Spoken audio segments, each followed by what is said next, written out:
Pemirsa, beredarnya isu tentang penggelembungan suara di salah satu tempat pemungutan suara TPS di Denpasar membuat KPU Bali memerintahkan dilakukan penghitungan suara ulang. Hasilnya, tidak ada penggelembungan suara.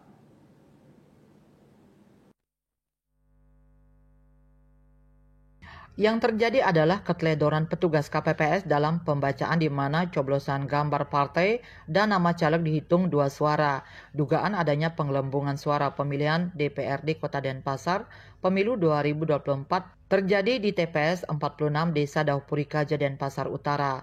Komisioner KPU Bali IGD John Darmawan di Denpasar menjelaskan, awalnya dugaan ini muncul karena di TPS tersebut ditemukan jumlah suara DPRD Kota Denpasar sebanyak 258, padahal surat suara yang terpakai sebanyak 164, sehingga terdapat selisih 94 suara.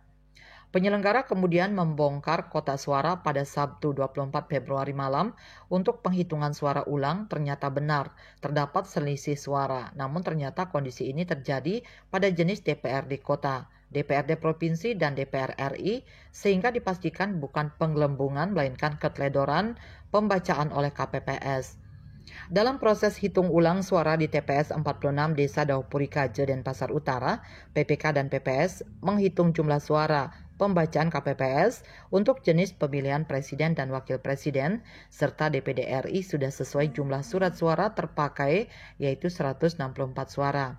Kemudian setelah memasuki pembongkaran kotak DPR RI, langsung ditemukan kekeliruan tersebut, di mana yang semestinya jumlah akhir 164 justru dihitung 258 suara, dan kondisi ini terjadi berturut-turut pada DPRD Provinsi dan DPRD Kota. KPU Bali menjelaskan indikasi penggelembungan suara baru dapat diduga ada apabila selisih suara hanya terjadi pada salah satu jenis pemilihan. Sementara kondisi di TPS tersebut merata pada 3 jenis surat suara, bahkan tidak hanya menjurus ke salah satu peserta pemilu 2024. Menurut John, dari kesaksian KPPS mereka lengah dalam membaca 2 coblosan, yaitu ketika pemilih mencoblos partai dan caleg kemudian mereka hitung sebagai 2 suara, padahal semestinya tetap 1 suara dan menjadi hak caleg. Yang menjadi pertanyaan, mengapa kondisi ini baru diketahui saat rekapitulasi bukan hari H pemungutan dan penghitungan suara, bahkan ini lolos dari pantauan pengawas TPS dan saksi peserta pemilu. Dalam proses penghitungan suara ulang di TPS yang berlokasi di Desa Wanesari, kampung Muslim tersebut, KPU Bali menyebut banyak saksi sepakat ini dilakukan demi transparansi termasuk Partai Gelora.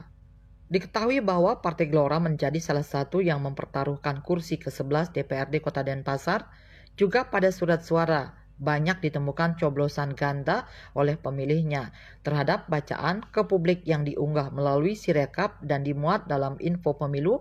John menyebut angkanya akan diubah sesuai hasil rekapitulasi berjenjang yang saat ini di tingkat tahapan kecamatan. KPU Bali tetap menggunakan formulir C hasil sebagai perbandingan, namun masyarakat diminta tidak bingung melihat angka yang berbeda karena di bawah formulir tersebut akan dimuat formulir kejadian khusus dengan angka rekapitulasi yang benar. KMB Bali Pos melaporkan.